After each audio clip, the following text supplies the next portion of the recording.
O problema das 12 camadas, né, assim, a gente como membros de um grupo de pessoas com interesse nisso, né, é que as 12 camadas é um grande mistério pra gente, porque é justamente uma teoria inacabada. Né, e o que a gente recebe disso é como xingamento, né? O teu quarta camada. Né?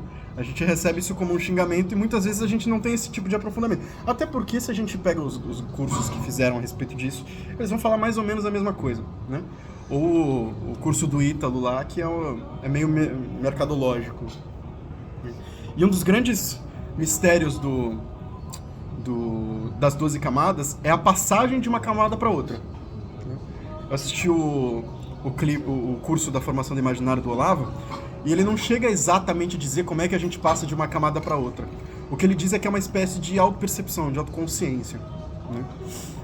Só que, imagina se a gente ficar refém de um sujeito, ou um sujeito ficando refém, de se autoperceber fora da quarta camada.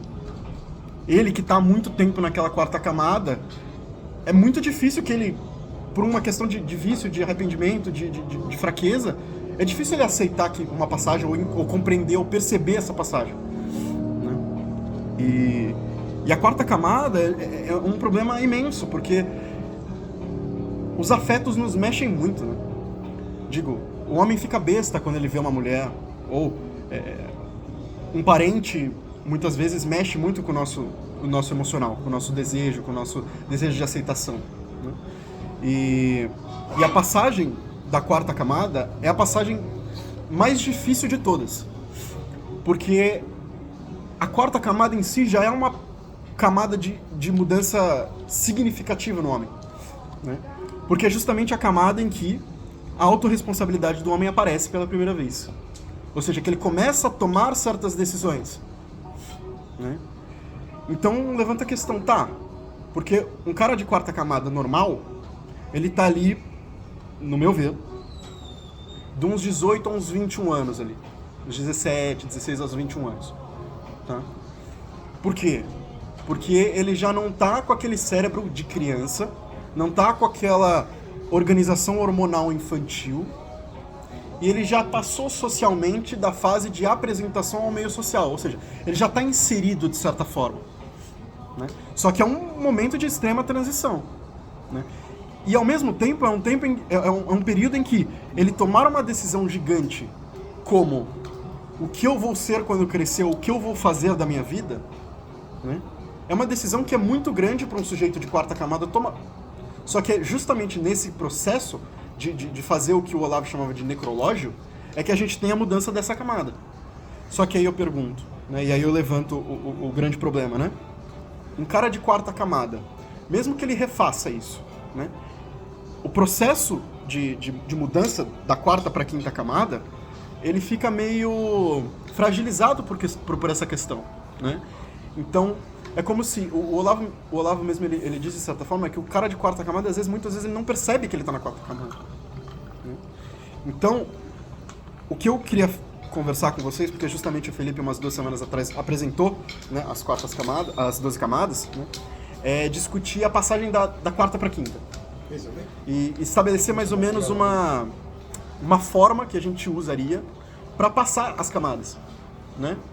E isso para mim é muito importante, né? Porque eu não consigo conceber, né, a passagem das camadas como sendo algo sem um padrão natural ou essencial do próprio homem, né?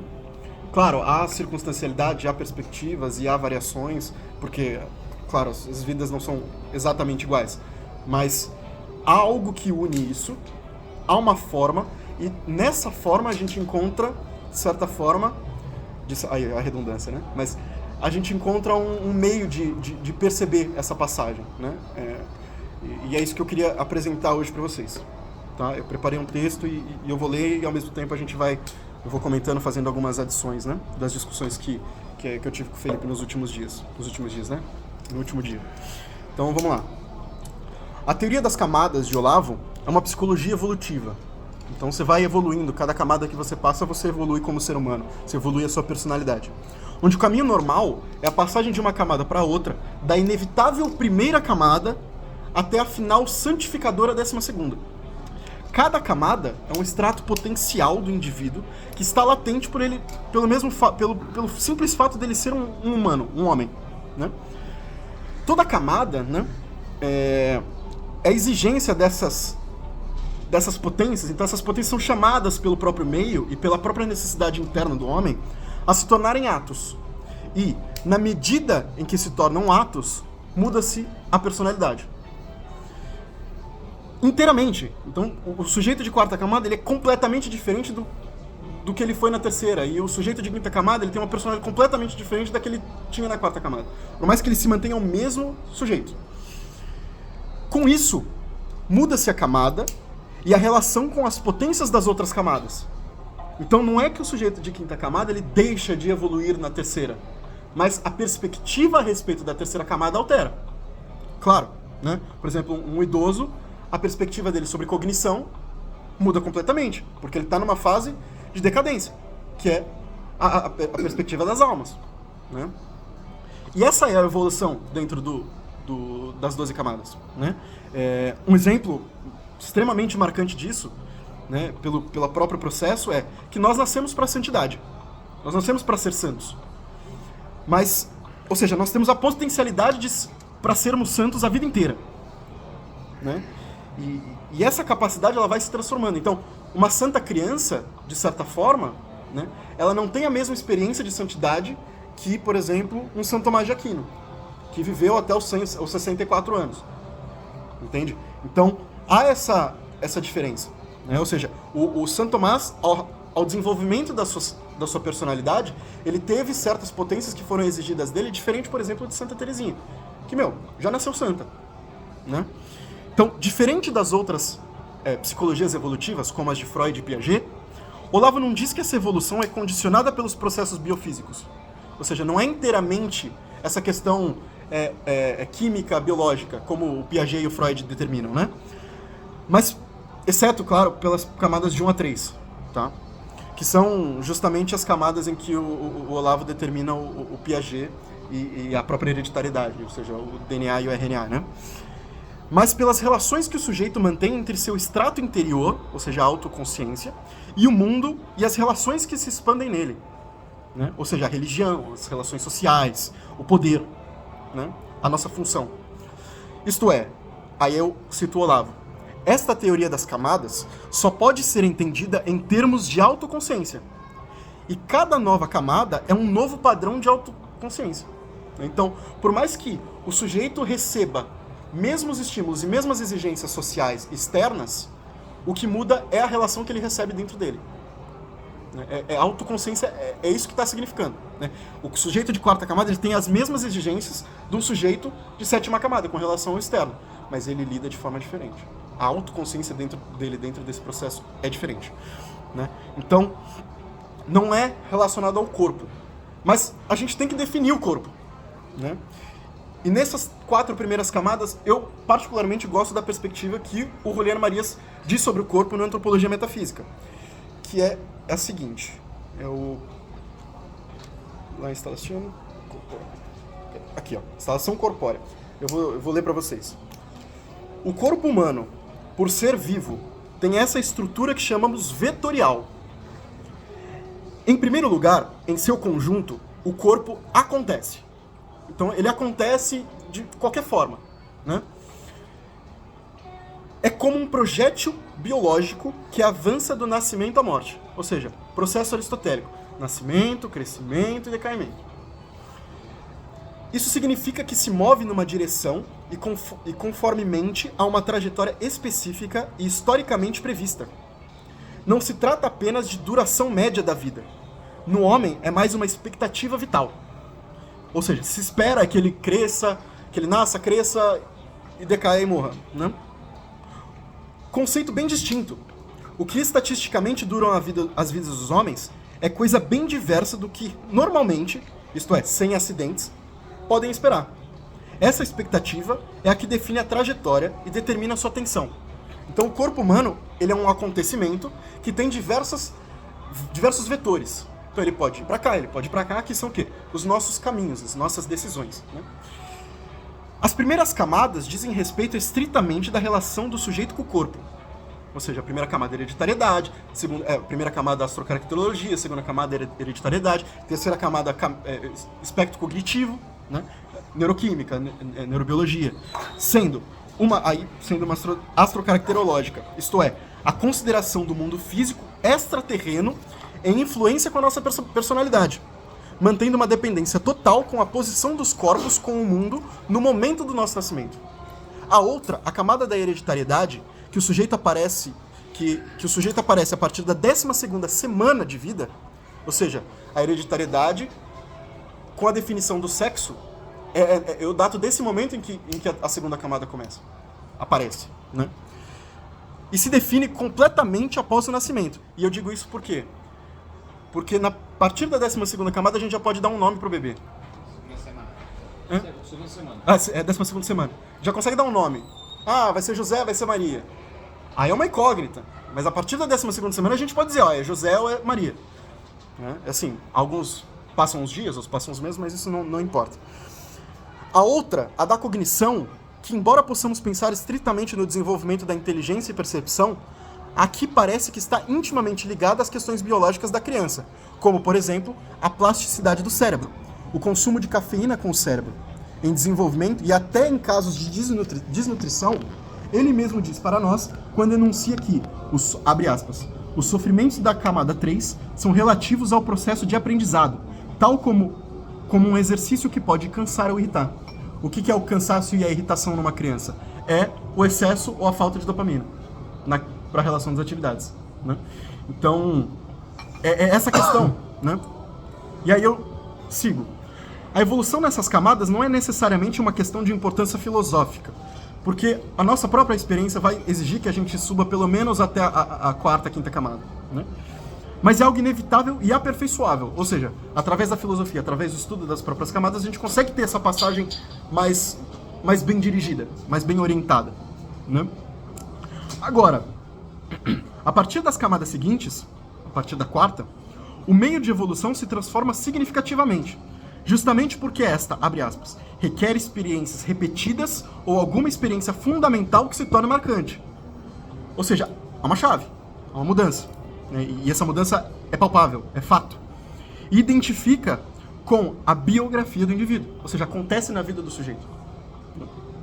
Isto é, o caráter ativo da vida, a vida social e o caráter biográfico da vida do sujeito se inicia, visto que, até a adolescência, o sujeito não tem a capacidade agente, propriamente dita, já que está submisso às vontades e escolhas dos pais, agentes sociais e responsáveis, né? O que no Brasil é uma lástima, né?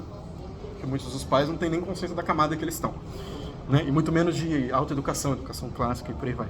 A biografia só existe na medida em que o homem é capaz de escrever a própria história. Olha, biografia, escrever a própria vida. Então, até a quarta camada não existe estritamente biografia. Ela é escrita por você. Então, é responsabilidade do pai a sua personalidade nesse momento, né? A partir, então, da quarta camada, o sujeito passa a ter certa responsabilidade com suas ações, mesmo que não enxergue as suas ações dependendo disso, né? Aqui cabe um pequeno adendo, né? Mesmo que o sujeito esteja em camadas elevadas ou abaixo, ele ainda pode evoluir as capacidades desenvolvidas naquela camada. Isto é... Gabriel, Oi, diga. Você disse que é a influência dos pais. Sim. E as outras influências até esse momento? Quer dizer, a influência de uma escola, que é um pouco brilha. Sim. Não, é absolutamente importante. Mas aí entra, por exemplo, que é o responsável, né? O termo melhor seria... É a obrigação do responsável. Só que aí que tá. O pai escolhe pôr no brilho, muitas vezes. Okay. Né? Então, eu digo dos pais porque é mais palpável pra gente, né? Mas essas influências existem. Só que aí que tá, por exemplo, o pai, na perspectiva do homeschooling, que foi uma pergunta que surgiu no churrasco hoje. O pai, ele escolhe o ambiente em que o filho vai frequentar. Então, se ele escolher o homeschooling, ele tem que, obrigatoriamente, escolher os bons lugares que ele vai frequentar. Então, por exemplo, uma aula de karatê, um grupo de leitura, uma biblioteca e coisas do gênero. Então, é mais ou menos nessa perspectiva que eu tô querendo dizer, né? Isto é, tornar em ato aquelas potências desbloqueadas naquela camada. mas que se mantiveram em potência. Então a gente está sempre com a potência de desenvolvimento cognitivo. Caso contrário, um estudo de lógica, um estudo de gramática, um estudo de qualquer coisa, a partir dos 30 se tornaria infértil, né? O que não é verdade. Né? Por exemplo, na camada 3, temos a potência do raciocínio lógico latente no sujeito, né? E a sua compreensão lógica em germe. Então, é muito atomizada a questão da percepção lógica, do raciocínio lógico. Mas ela está lá, né? Mas ao chegar nas camadas mais acima, com o estudo, as experiências e o próprio desenvolvimento biológico, então a gente percebe que, por mais que um adolescente ou um sujeito de 21 anos, 22 anos, ele tenha um raciocínio lógico bem desenvolvido, é claro que um sujeito com 40 anos ele vai ter um raciocínio lógico melhor, causal melhor. Por quê? Porque ele já vai saber, por experiências prévias, que se ele faz alguma coisa aqui, a reação de uma outra pessoa pode ser daquele jeito. Porque ele já teve uma gama vital um pouco maior, né? Então, assim, as capacidades, as potências das outras camadas, elas são desenvolvidas ao mesmo tempo em que as camadas evoluem. Né? Por mais que eu esteja na 8ª camada, minha capacidade lógica ainda vai evoluir. Né? Por exemplo, o Aristóteles. O Aristóteles, as categorias ele escreve, datam-se, né? O Jager, por exemplo. Diz que é um tratado inicial, uma apostila escolar. Mas se você pega o Aristóteles tardio, o desenvolvimento lógico ali, ele está muito maior. Né? Então ele desenvolve aquilo. Por mais que ele já estivesse na 12ª camada, por exemplo. Né? Dessa forma, a partir da camada 4, as nossas ações influenciam definitivamente no desenvolvimento qualitativo dessas potências. E aí, a passagem da 4ª camada é absolutamente definitivo e de suma importância para o desenvolvimento e para a passagem das outras camadas. Então, um cara que teve uma passagem da 4ª para a 5ª muito bem feita, a passagem dele da 6ª para a 7ª, da 7ª para a 8ª, da 8ª para a 9ª e assim por diante, é muito maior. E quase natural. E quase natural. Você atrapalha muito? Não, acho nada. Então, assim, só um adendo aqui, é interessante. Como o Gabriel colocou, né? A teoria das camadas da personalidade, ela não está plenamente desenvolvida. E o Olavo deixa claro isso nos cursos que ele dá, especialmente no COF, nas 3 aulas específicas sobre o tema. Ele fala que é um dever dos alunos continuar. Então, o Gabriel pode apresentar certas interpretações que divergem das interpretações que eu dou, por exemplo. Então, isso a gente pode colocar no debate, mas o que é importante até agora é que, assim, a 4ª camada, ela é a primeira camada que exige uma tomada de consciência. Sem consciência, não se atravessa a 4ª camada. É por isso que se diz que um sujeito mais velho precisa de ajuda psicológica, né? Precisa de um psicólogo ou um terapeuta para passar dessa camada. Por quê? Ele não se acredita que naturalmente, se ele não adquiriu até aquele momento consciência, que mais tempo, menos tempo, ele vai arrumar consciência. Não. Se até não 20, 30 anos o sujeito não arrumou, ele não vai arrumar. Porque não é uma questão biológica. Não é mais biológico. Não é quanto mais velho, mais consciência. Não, negativo. Entendeu? Por exemplo, um sujeito... Pode até piorar, na pode verdade. Até... exato, por porque conta ele da tem questão... a falsa crença de que, não, agora... E porque o sistema neurológico dele mesmo está decaído. Então, por exemplo, a Santa Teresinha.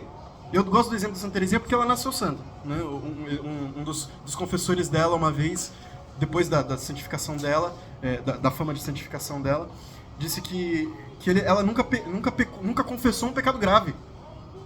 Aí você fala, cacete, isso é bizarro, né? Porque ela tem uma autoconsciência para ela querer confessar, já com 8 anos, que é algo que um sujeito de 60 anos, de 70, de 80, não tem.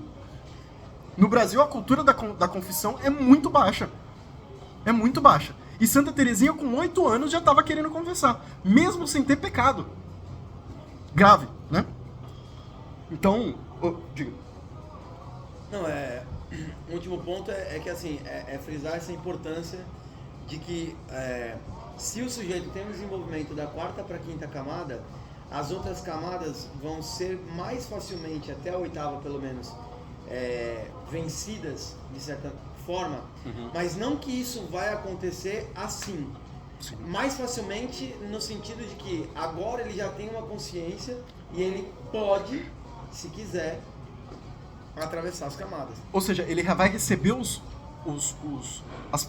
as exigências de fora e ele vai conseguir processar aquele conteúdo psicológico de maneira muito mais fácil, com maior maturidade. Mas é que tá. ele pode conscientemente decidir Exato. não enfrentar o problema. Assim, Exato. eu sei que eu estou enfrentando, exemplo, tá? Eu sei que eu estou enfrentando o problema da 7ª camada, mas dane-se. Eu não vou ligar para e isso ele agora. pode escolher- Eu vou deixar isso a Bangu Exato. e vou fazer outra coisa. E ele pode escolher agir deliberadamente Contra- em 4, 5 camadas abaixo. Contra-intuitivamente. Porque justamente é o fato do pecado Esse é o poder. e é o fato que o homem é o único animal capaz, é o único ser capaz de agir abaixo de si mesmo. O homem é o único ser capaz de agir como um animal. Isso ainda é poder. Isso ainda é poder. Ainda é liberdade. Ou seja, um animal, um cão, não pode agir como planta. Mas eu posso agir como um cão. E como planta. E como planta. E como É, minério. E como minério. Exato. Exato. Então, vamos continuar. O caráter definitivo que determina a passagem biográfica daquilo que chamamos de infância para uma adolescência, que, para critérios da própria teoria, creio que a melhor conceitualização seja para a vida responsável. Então, aí eu quero jogar fora o conceito de adolescência. Tá? E eu quero dizer que é vida responsável. Porque o adolescente, ele recebe essas micro-exigências, né? Tipo, faça a tarefa, limpe a casa, arrume seu quarto, tire o lixo e por aí vai. Né? Isso nos entrega uma série de questões que evoluem em dificuldade em cada passagem de camada, mas que mantêm-se como questões centrais a serem tratadas, como o projeto de vida e a responsabilidade sobre as ações. Com isso, a partir da 4ª camada, o problema da autoconsciência e, portanto, da personalidade é um problema do projeto vital. Ou seja, o adolescente, ele não tem responsabilidade, ele não tem a exigência responsável, a capacidade responsável e a capacidade de maturidade de fazer um projeto de vida. Porque justamente as exigências responsáveis dele são muito baixas. Né? Isso eu quero dizer, um adolescente, por exemplo, ele não pode decidir, ele não tem capacidade, não pode decidir se ele quer morar com o pai ou se ele quer morar com a mãe, no processo de divórcio, por exemplo. Ele não tem que decidir se ele quer estudar na escola X ou na escola Y. Entende? Porque ele vai escolher a respeito do amigo, ele vai escolher a respeito do afeto. Ou seja, talvez o pai seja melhor num processo de divórcio para um filho homem morar com o pai. Mas ele vai escolher com a mãe.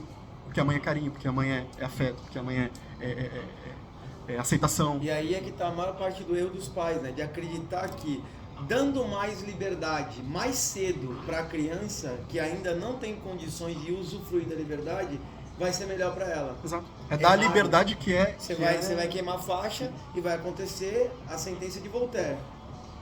Quem não vive o espírito do seu tempo aproveita apenas os males. Então você dá uma responsabilidade de um jovem de 21 anos para um adolescente de 12, 13, uma decisão brutal. Sim. Que, claro, mas nem sempre acontece. Sim, mas a exceção confirma a regra. Exato. Então assim, se um ou outro adolescente se salva apesar disso, nem por isso eu posso deixar que isso aconteça invariavelmente. Isso. Então é daí que a responsabilidade recai novamente sobre o pai e a mãe, que devem forçar um tipo de projeto numa criança até que, talvez para o Gabriel mais, e para mim até 15, 16 anos seria razoável, que você force um projeto na criança. E ela saiba disso. Ela tem que saber, tem que sentar, uma criança de 12, 13 anos já tem condições de sentar e se explicar, eu tenho esse projeto, porque você não tem condições ainda de deliberar sobre o melhor projeto para você. Então é razoável que você faça esse que eu estou te dando. Cumprido esse, você está livre. E um exemplo disso com relação aos pais, que por mais que esses pais não estejam em camadas avançadas, é algo que tem que acontecer e quando acontece dá muito certo. Que é o quê? Famílias de vulnerabilidade social, por exemplo, exigirem que os filhos sejam médicos. O cara pode odiar ser médico, mas ele muda a própria vida. Se ele consegue se ele segue aquele projeto. Família, né? E pode mudar a vida da família. Entendeu? Então vamos lá. O homem é o único ser que possui, então, as seguintes características. Ele é o único capaz de se posicionar abaixo daquilo que ele é, e ele é o único ser futuriço. E aqui eu já apresento definitivamente para vocês o Juliano Marias. Tá? Com isso quero dizer, o homem é capaz, através das suas ações, colocar-se em uma posição social e ontológica abaixo de si mesmo. Com relação à personalidade, é o único sujeito capaz de estar em uma camada e agir de acordo com uma camada mais baixa, com a escolha de uma trajetória errada, de um vetor errado. Né? Ou seja, de posicionar o seu corpo de forma errada. Olha a importância de uma postura, por exemplo. Né? Tá, vem cá, deixa eu entender uma coisa. Mano, O sujeito pode estar em uma camada mais elevada, agir deliberadamente em favor de outra camada mais baixa. Mas o que define então que esse sujeito está numa camada mais elevada? Não é a consistência dentro dessa camada? de certa forma sim, mas nós pecamos e nós nos arrependemos. E só há um arrependimento porque o sujeito sabe que aquilo é errado. Até nós falamos disso na última. O que define que o sujeito está numa camada X é que o centro da dor vital dele, do objetivo, onde dói, da cosmovisão dele naquele momento, o centro é o que define a camada. Então, se o camada 4, o centro é a aceitação, é a validação, é a busca pela saciedade, pelo prazer, entendeu? Certo. E o centro daquilo que ele busca é o que define a camada em que ele está. Você sabe que o Tá, sujeito então, está tendo atitude de quarta camada e não é de quarta camada se aquilo não afeta ele de tal modo que ele se desestabiliza. Então o sujeito está procurando o afeto de alguém e quando ele não obtém o afeto, ele... Beleza, falou, valeu. O que não acontece no quarta camada, o cara fica destruído. Sim. O cara, se ele busca afeto, ele não tem o afeto que ele está buscando, acabou pra ele. Por isso que ele se acabou humilha. o jogo. E aí ele se humilha. Por isso, E aí ele se humilha. E Então, aí um superior não. Ele agiu deliberadamente com uma perspectiva de quarta camada, mas quando aquilo não foi atendido, ele... tá, Exato, foda-se. exato. E aí vamos supor, por exemplo, o homem por uma mulher. O homem às vezes é meio besta por causa de mulher. Né? O homem numa camada superior... Gado demais. Mas o homem numa camada superior, ele vai perceber que ele fez besteira, que ele foi gado, né? E aí ele vai falar, pariu, por que eu fiz isso, cara? E aí ele não vai repetir o mesmo erro, ou ele vai... 4, não, ele vai ele vai sofrer por aquilo. Mas ele vai entender, como se a vida cara... dele não tivesse sentido se ele não tivesse aquele sucesso.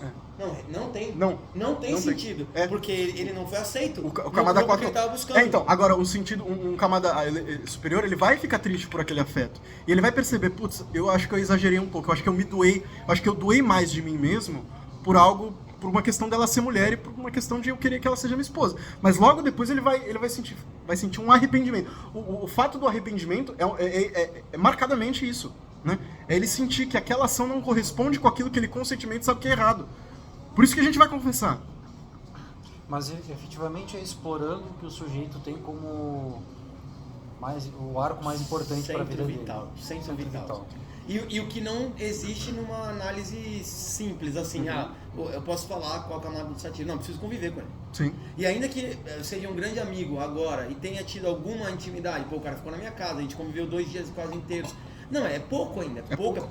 E mais eu preciso ainda. ver o cara em várias outras situações. Eu preciso estressar o cara. Eu preciso levar ele às últimas consequências. Eu preciso saber das atitudes dele em geral pra poder falar, não, beleza. E entra a importância dos temperamentos, porque aí ele vai me questionar e vai me forçar da maneira que meus temperamentos indicam, né? Mas o fato é, por mais que ele conviva comigo 24 horas por dia, 7 dias na semana, por 5 anos, ele ainda não vai saber qual é a minha camada exata, porque é uma questão de autoconsciência.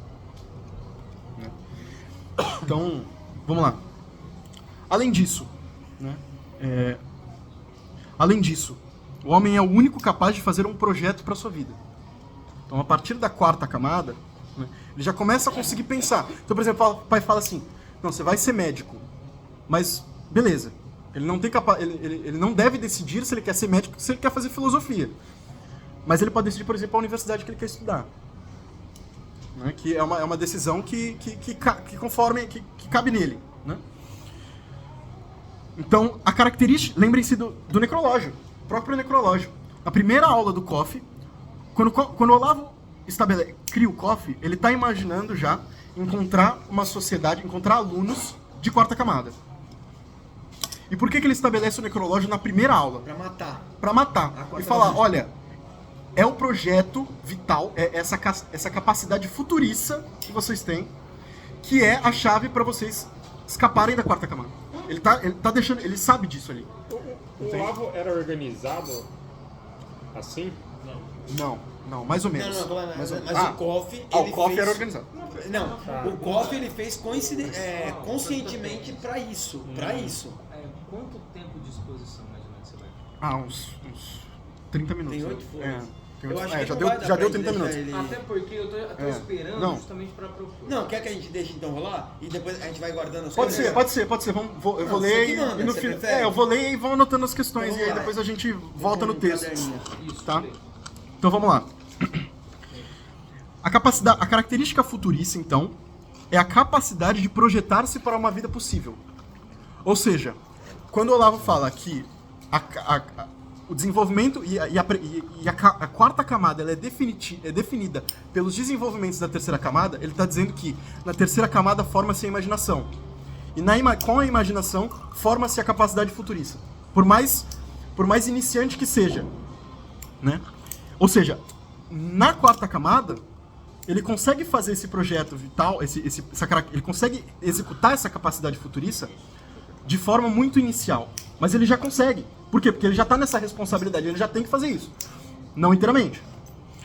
Então, a todo momento, nós como futuristas, nós pensamos naquilo que vamos ser e que vamos fazer. Ou seja, pode parecer às vezes até meio despercebido pra gente, mas a gente toma decisões, a gente faz as nossas ações pensando numa causa, num efeito, né? E por mais que a gente não leve isso em consideração de imediato, a gente está sempre pensando no que a gente vai fazer depois, no nosso projeto. Aquilo tem um sentido, né? Pelo menos é o que se espera. Né? Dessa forma, o que o homem está estritamente condicionado ao que o sujeito projeta para si mesmo. O necrológio é um exercício que o professor Olavo posicionou, a meu ver, num ponto mais ou menos errado.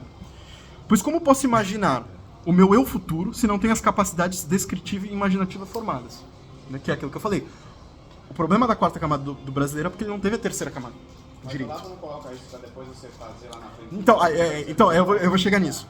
Com isso, nosso eu final, nosso projeto final, torna-se uma imagem meio fosca no começo. Né?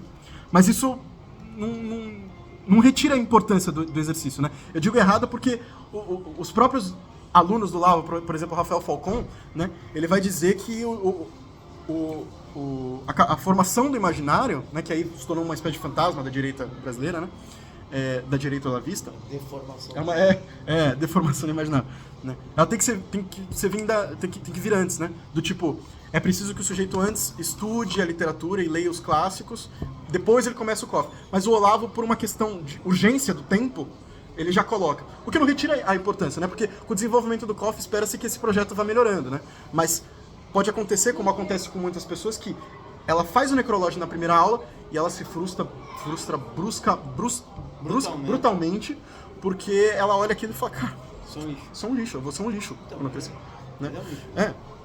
Então, é um lixo. Mas o Olavo fala, Não. sem rápido.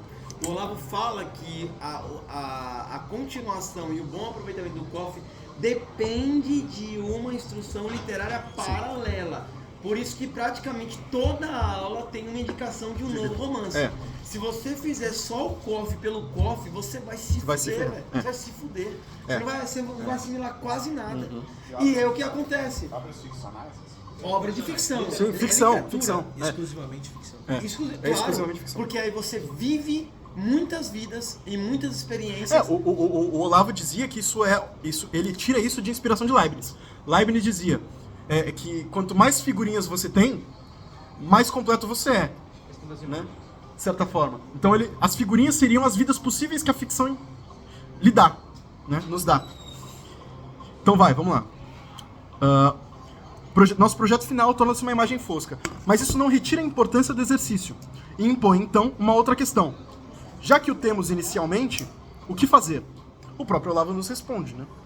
Refazer o necrológio conforme as circunstâncias mudarem. Ou seja, conforme nós evoluímos nas camadas da personalidade. No entanto, segundo o que Marias nos diz a respeito da futurição do homem, a futurição do homem está integrada a toda a ação do homem. Então, aí que tá. O necrológio, em uma escala menor, ele tem que ser feito diariamente. Ou melhor, a cada momento que a gente toma uma ação. Tá? Com isso, o projeto muda o tempo todo na medida em que agimos. E aí só um adendo com relação à imaginação.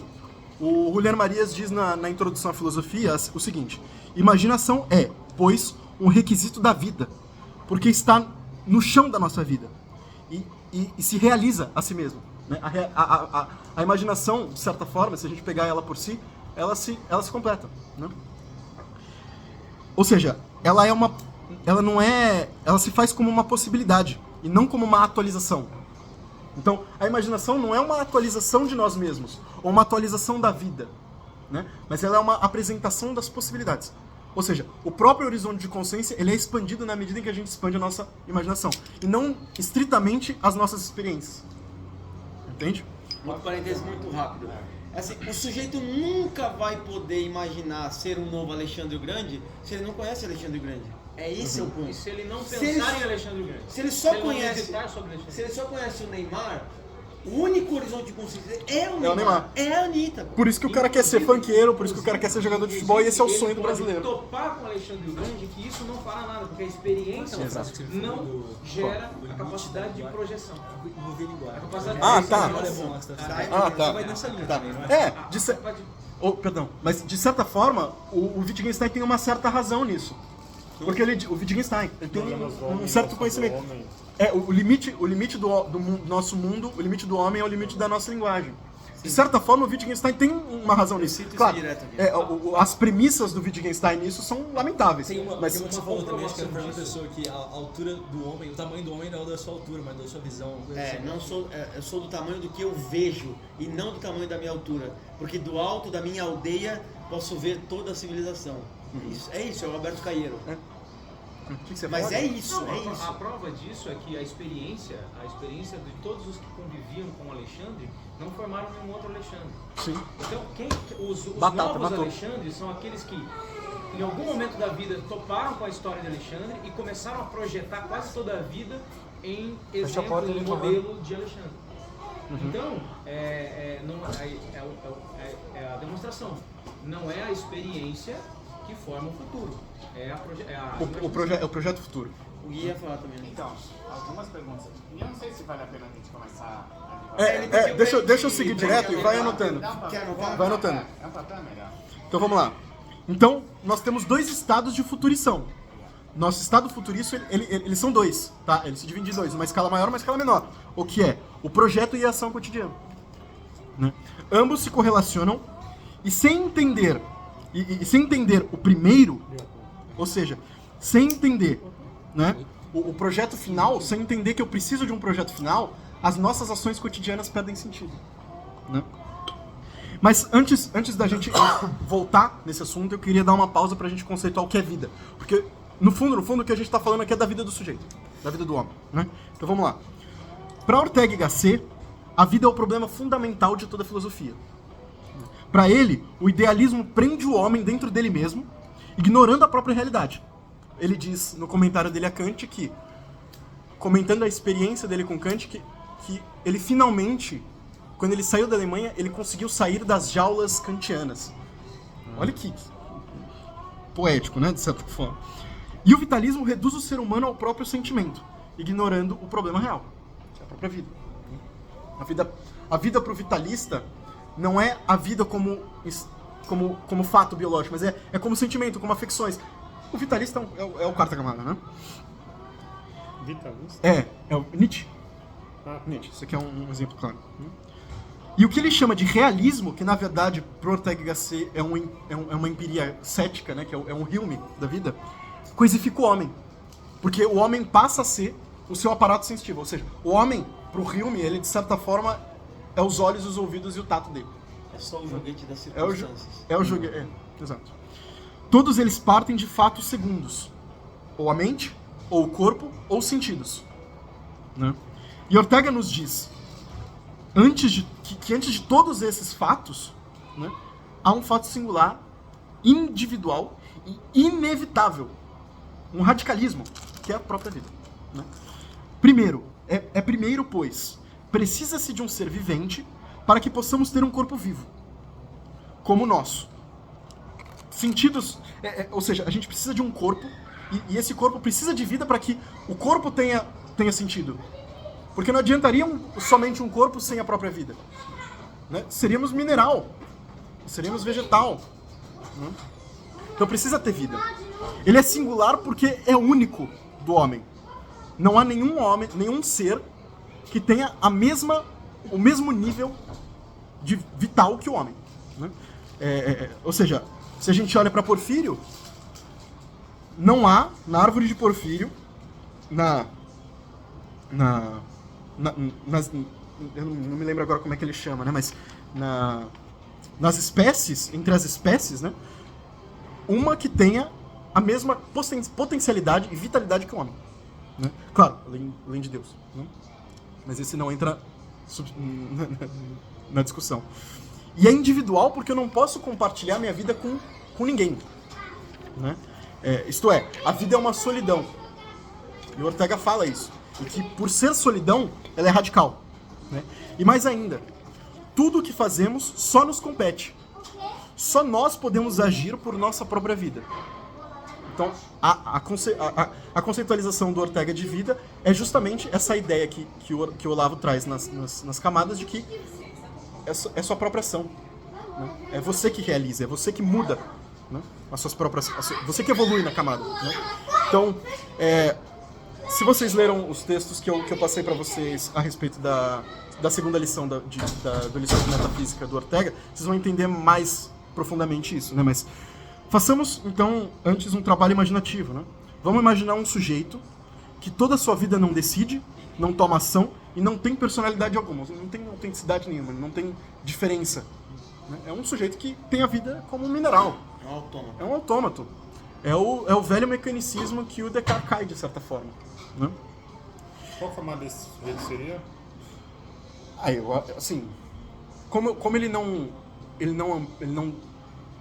agiria conforme as outras duas almas, a alma animal e a alma racional, cara, ele seria uma planta, ele não teria personalidade, ele nem estaria nas camadas, entendeu?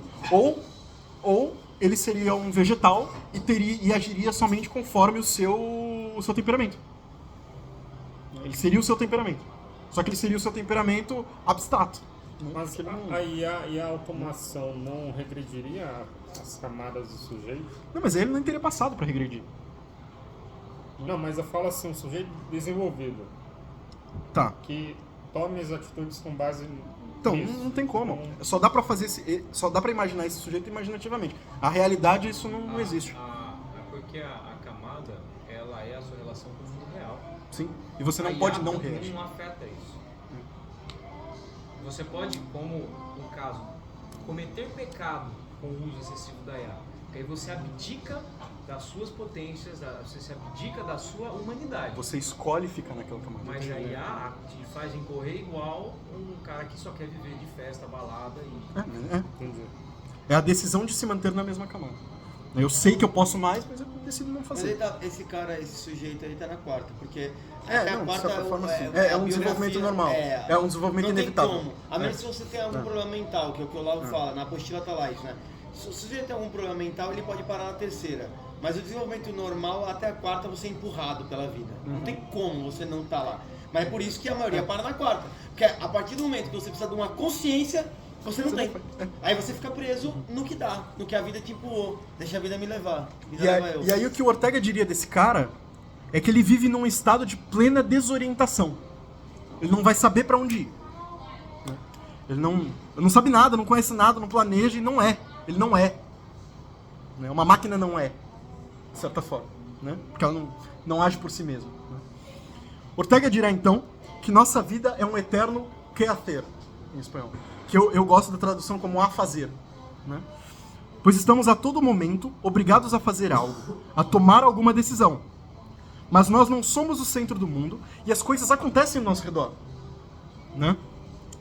E aí ele diz: o mundo em que ao viver nos encontramos se compõe de coisas agradáveis, desagradáveis, atrozes e benévolas, favores e perigos. Aí, se não me engano, esse é o Olavo.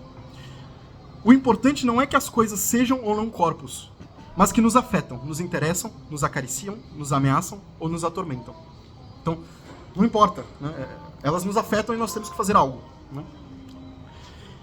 Que é o fator do mundo que nos obriga a agir. Né? O mundo faz essas coisas com a gente. E nós, por conta disso, somos empurrados à ação. Nós somos obrigados a agir desde o momento em que a gente nasce. Ou seja, se a criança não chora naquele momento, ela não está viva. É o que os médicos falam. O perigo é se a criança não chorar.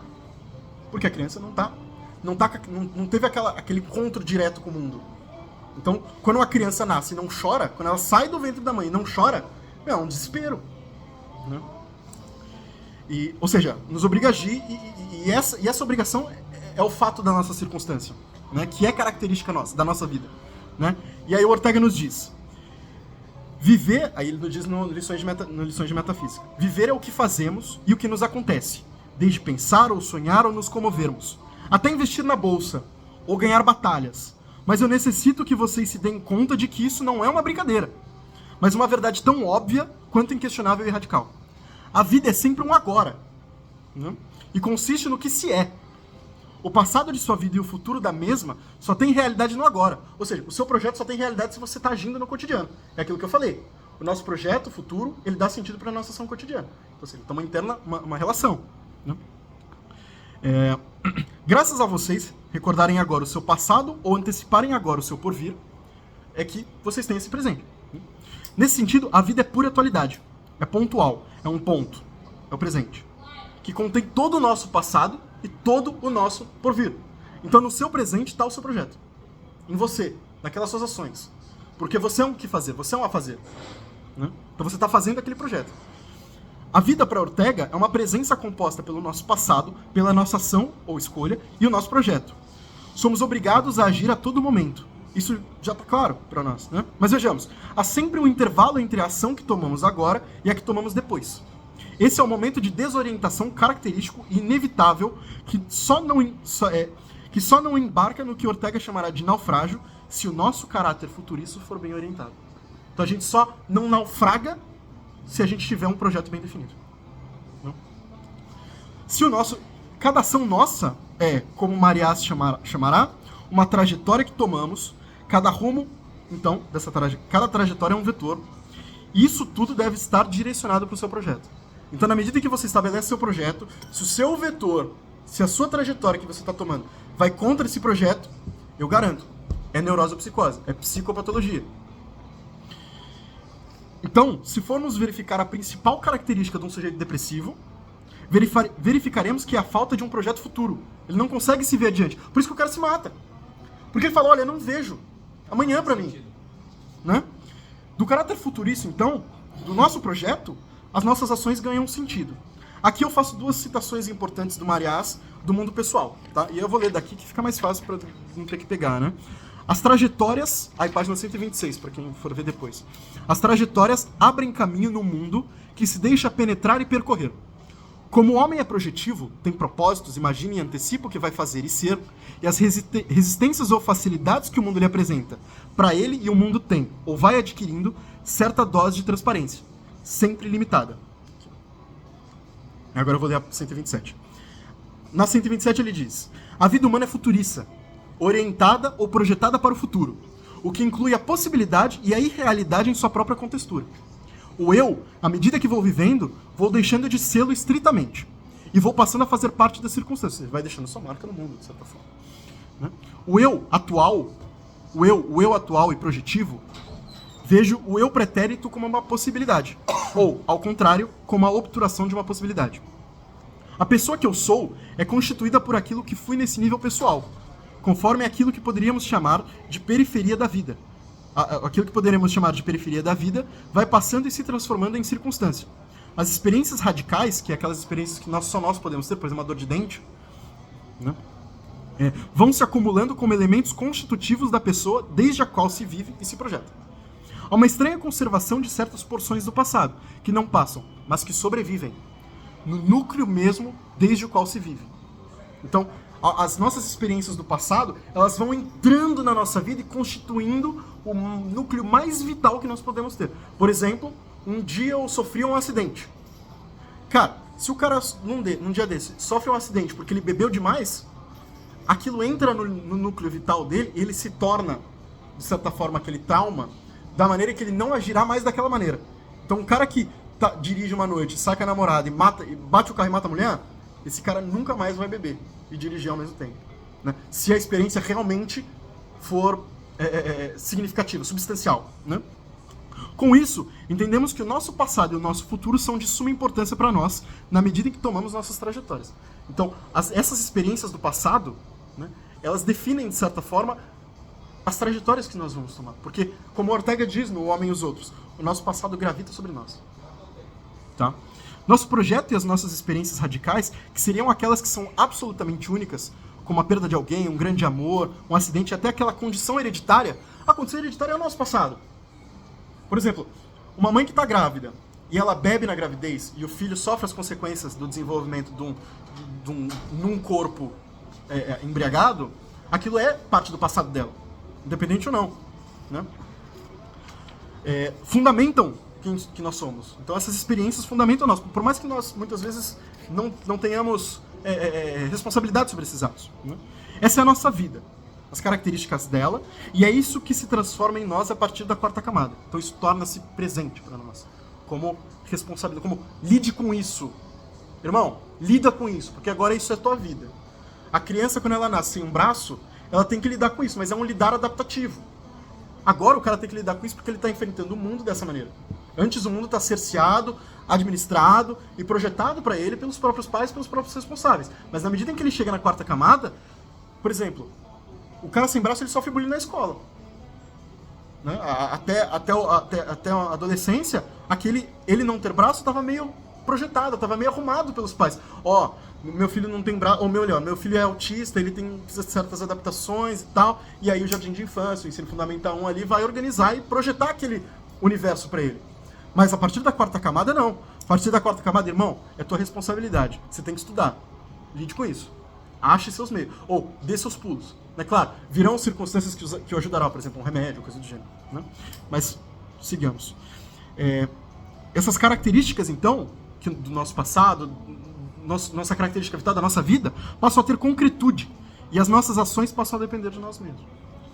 Como nós sabemos, o homem tende a se manter preso na quarta camada. Isso por uma série de razões.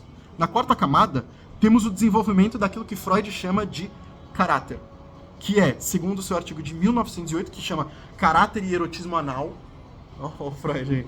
Ele diz o seguinte, e aí abre aspas. O que chamaríamos de caráter, então, é um artigo que ele escreve já no seu período psicanalítico, tá? Então, não é aquele Freud hipnotista, aquele Freud ainda que não sabe muito bem qual que é o objeto dele. É o Freud pós-interpretação dos sonhos, que é lançado em 1900.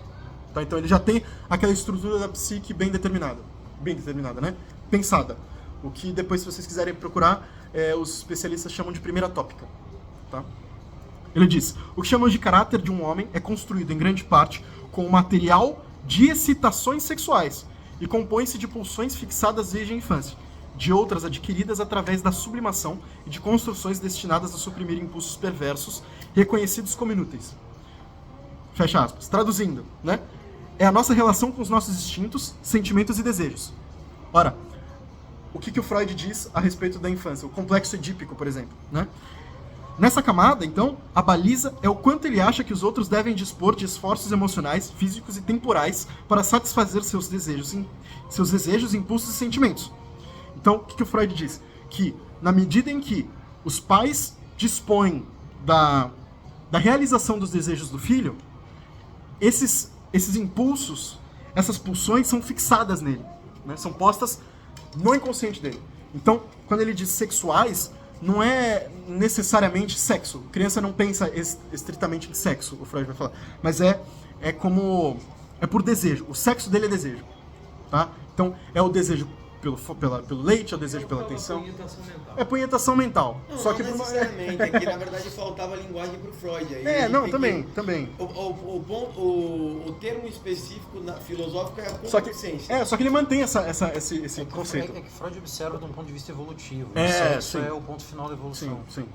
Não, então, mas aí que tá. Precisava de um tratamento da linguagem, porque o que ele tá chamando de sexo ou impulso sexual é o que o São Tomás de Aquino e os escolásticos em geral chamavam de concupiscível. Que é a punhetação mental. É o cara que fica ali se dando prazer com perspectivas futuras e... É que no Freud não é um auto prazer para criança. Ele pede o prazer e o prazer é recebido. Ou quando quando o bebê pede o prazer e o prazer é negado, ele fica sublimado, ele fica reprimido. E aí vai constituindo as pulsões. Então, quando o desejo ou instinto por alimentação é negado para a criança, ele é reprimido e cria-se a pulsão de morte. Que é o quê? Estou morrendo. Né? Ou estou sem energia porque estou sem alimento, logo vou morrer. Que aí é uma característica que o Freud, por ser evolutivo, por ser darwinista, ele vai falar, olha, é do animal. Mas vamos seguir que essa não é a parte importante. Né? Essa relação, como Olavo sugere, é fundamentada pela maneira que as nossas experiências acontecem nas camadas anteriores.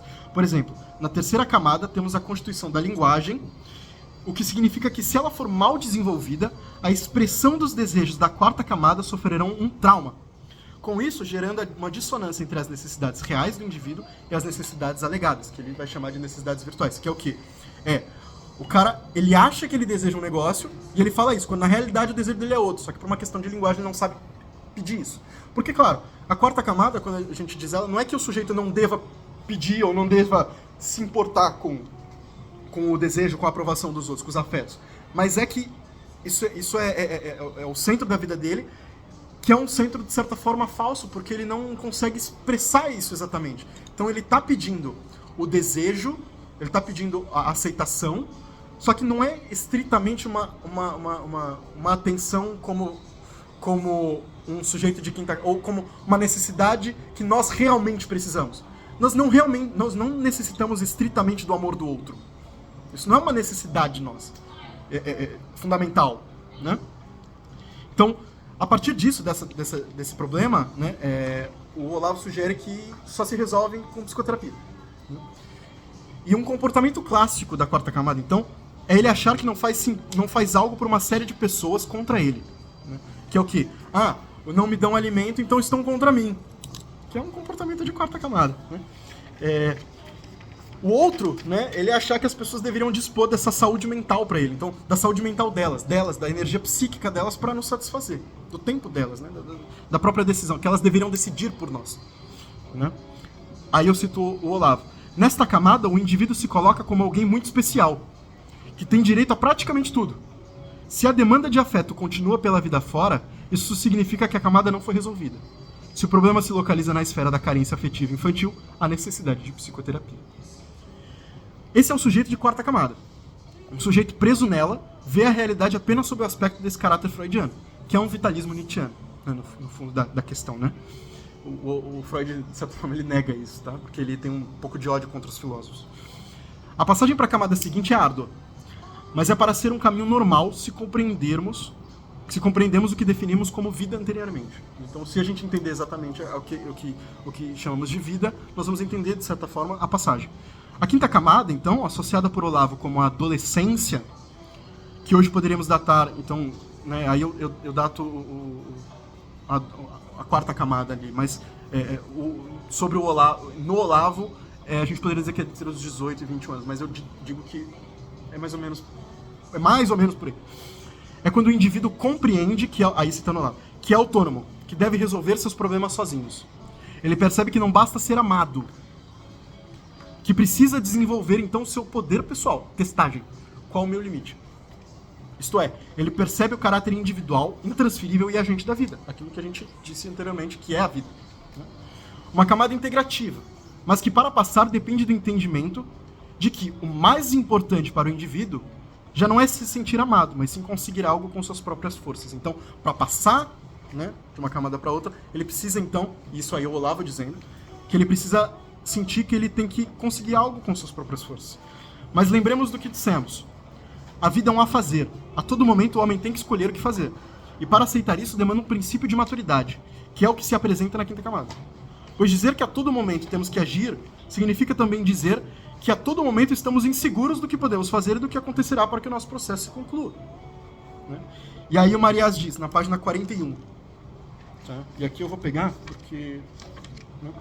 Ele diz: a insegurança é a condição mesma da vida humana. Como não é dada pronta, como depende de circunstâncias que são variáveis e emergentes, em certa medida imprevisíveis, e como requer um esforço de imaginação e logo de decisão, consiste em acontecer, e ao mesmo tempo requer uma dose de estabilidade, para que a projeção em direção ao inseguro seja possível. Lembra? O projeto, ele é possibilidade. E possibilidade não é concretude. Então é insegurança. É meio incerto, é meio inseguro, né? A gente não tem certeza se, quando a gente atingir aquele projeto, será como a gente pensou. Então é uma espécie de insegurança. É um tipo de insegurança, né? Então o sujeito de quarta camada não quer essa insegurança. Ele não quer enfrentar essa insegurança que a quinta camada vai dar, né? Então ele quer a manutenção desse complexo edípico dele, que é o quê? O amor de mãe. O amor de pai. Né? Que é o amor paterno. Que é o quê? É o carinho paterno. Ele quer esse afeto paterno que é incondicional, que é protetivo, né? Ele quer se manter no seio dos pais, né? Ou da figura associada ao amor materno, que é uma transferência. Porque, por exemplo, um sujeito que está preso na quarta camada e ele está com 30 anos, está casado, ele transfere, ele faz o que o Freud vai chamar de transferência da figura materna, não mais para a mãe, mas para a esposa. Então pode ver, um sujeito de quarta camada que tem 30 anos, ele é um inútil dentro de casa. Ele não lava um prato, por exemplo, né? Então ele transfere essa figura materna, esse afeto para a própria mãe. Então o fato de eu lavar os pratos significa que eu não tô na quarta camada. Não, mas é uma extrapolação, mas... Né? Mas as camadas adiantes se caracterizam pela maneira a qual enfrentamos essa insegurança e o projeto. Então, a passagem da quarta para a quinta, né, e as próprias camadas acima estão em relação estrita com essa insegurança, como enfrentamos essa insegurança. Então, como é que um sujeito de oitava camada, ou um sujeito de 11ª camada, ele enfrenta a insegurança? Porque ele já é um sujeito histórico. Ele é um sujeito histórico. Como é que ele enfrenta essa insegurança? Completamente diferente, mas o caráter da insegurança está ali. E ele precisa entender esse caráter de insegurança. E ele precisa entender o projeto. Lembra? Nós refazemos o nosso projeto, né? Então, a maneira qual um sujeito de quarta camada ele formula o seu projeto tem que ser absolutamente diferente e deve ser absolutamente diversa da maneira qual o projeto é formulado nas camadas adiante. Então, o projeto, o necrológico, ele não deve se manter. E se ele se mantém, é problemático. Né? Então, a partir da quarta camada, o sujeito realiza-se. Mas a passagem dessa camada para outra, para a quinta, dependerá do que está em torno dessa realização. A adolescência é uma fase marcada pela constituição daquilo que comumente se chama de personalidade. Ou seja, comumente, digo, tradição psicológica, né, acadêmica, que é o quê? Porque o acadêmico de psicologia ele diz que a personalidade do sujeito adolescente é o grupo que ele pertence. Olha que babaquice, né? Mas que é um conjunto, então a academia vai dizer que é um conjunto de hábitos e cultura, né? E o sentimento de pertencimento. Então, para a academia de psicologia, a personalidade é a cultura que ele está inserido como adolescente. Então, é o grupo. Então, o cara é emo.